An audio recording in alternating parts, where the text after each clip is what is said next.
சற்றுமுன் வெளியான தகவல்.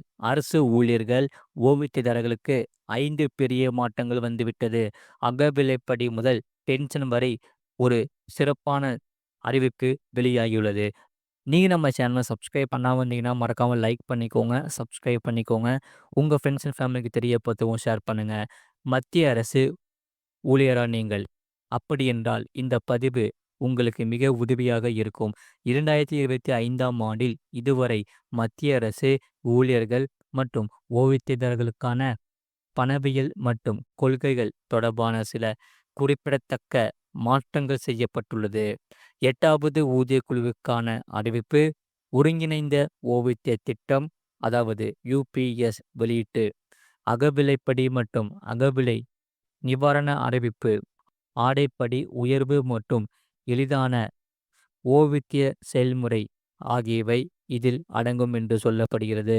அந்த வகையில் இந்த ஆண்டில் இதுவரை மத்திய அரசு ஊழியர்களுக்கான செய்யப்பட்ட மாற்றங்கள் பற்றியும், அதனால் அவர்களுக்கு கிடைத்துள்ள நன்மைகள் பற்றியும் இங்கே பார்ப்போம். மறக்காம நீங்க லைக் பண்ணிக்கோங்க, சப்ஸ்கிரைப் பண்ணிக்கோங்க. வீடியோவை முழுமையா கேளுங்க. ஒருங்கிணைந்த ஓய்வூதிய திட்டம் பொறுத்தவரை பல ஆண்டுகளாக ஆயுத படைகளில் உள்ளவர்களை தவிர மத்திய அரசு ஊழியர்கள் தேசிய ஓய்வூதிய முறையில் அதாவது என்பிஎஸ் கீழ் உள்ளனர். 2004ஆம் ஆண்டில் மத்திய அரசு ஊழியர்களுக்கான பழைய ஓய்வூதிய திட்டத்தை அதாவது ஓபிஎஸ் இந்த என்பிஎஸ் மாற்றியது. என்பிஎஸ்ஸின் கீழ் அரசாங்கம் ஓய்வுக்கு பிந்தைய வருமானத்தை சந்தை சார்ந்ததாக மாற்றியது. ஏப்ரல் 2025இல் அரசாங்கம் ஒருங்கிணைந்த ஓய்வூதிய திட்டம் அதாவது யுபிஎஸ் என்ற ஒரு புதிய விருப்பத்தை அறிமுகப்படுத்தியது. இது பல என்பிஎஸ் மற்றும் ஓபிஎஸ் அம்சங்களை ஒருங்கிணைக்கிறது. இந்த புதிய திட்டத்தின் கீழ் ஒரு ஊழியர் 25 ஆண்டுகள் சேவையை நிறைவு செய்தால் கடந்த 12 மாதங்களுக்கு அவர்களின் சராசரி அடிப்படை சம்பளத்தில் 50% ஓய்வூதியம் பெறுவார்கள். இருப்பினும் ஓய்வூதியம் பெறக்கூடிய சேவை காலம் 10 ஆண்டுகளாக நிர்ணயிக்கப்பட்டுள்ளது. குறைந்தபட்சம் 10 ஆண்டுகள் தகுதி வாய்ந்த சேவையை நிறைவு செய்யும் தகுதியுள்ள ஊழியர்களுக்கு இந்த யுபிஎஸ்ஸின் கீழ் குறைந்தபட்சம் 10,000 மாத ஓய்வூதிய உத்தரவாதம் அளிக்கப்படுகிறது.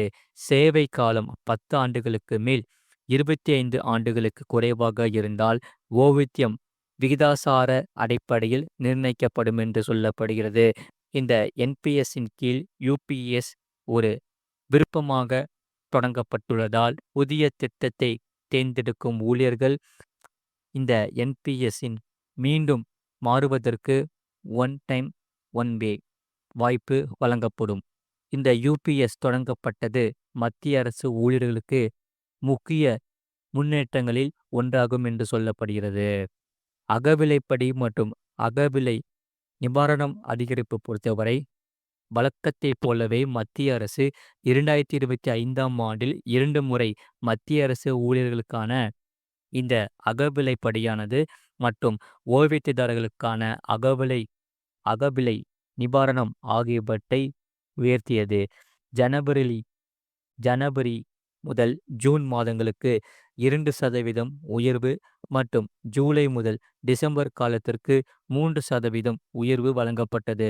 சமீபத்திய உயர்விற்கு பிறகு அகவிலைப்படியானது தற்போது 58% உயர்ந்துள்ளது. இது லட்சக்கணக்கான ஊழியர்களுக்கு ஓய்வு பெற்ற ஓய்வூதியதாரர்களுக்கும் பயனளிக்கும் என்று சொல்லப்படுகிறது. ஓய்வூதிய செயல்முறை மேம்பாடுகள் பொறுத்தவரை ஓய்வு பெற்ற பிறகு தங்கள் ஓய்வூதிய கட்டண ஆணைகள் பிபிஓக்குள் வருவதற்கு பல மாதங்கள் ஆனதாக அரசு ஊழியர்கள் அடிக்கடி புகார் கூறினர். அரசாங்கம் இப்போது இந்த செயல்முறையை மேம்படுத்தியுள்ளது. ஓய்வூதியம் மற்றும் ஓய்வூதியதாரர் நலத்துறை அனைத்து துறையிலும் ஊழியர்களின் பணி ஓய்வுக்கு 12 முதல் 15 மாதங்களுக்கு முன்பே ஊழியர்களின் கோப்புகளை தயாரிக்குமாறு உத்தரவிட்டுள்ளது. இதன் நன்மை என்னவென்றால் ஓய்வூதியம், பணிக்கொடை மற்றும் பிற நிலுவைத் தொகைகள் ஓய்வு பெறும் நாளிலிருந்து கிடைக்கத் தொடங்கும். இந்த மாற்றம் ஆயிரக்கணக்கான ஊழியர்களுக்கு நிதி நெருக்கடியிலிருந்து நிவாரணம் அளிக்கும் என்று சொல்லப்படுகிறது. சீருடை அலவன்ஸ் பொறுத்தவரை முன்னர் ஊழியர் ஆண்டின் நடுப்பகுதியில் ஓய்வு பெற்றாலும் ஆடை படி வருடத்திற்கு ஒருமுறை நிலையான தொகையாக வழங்கப்பட்டது.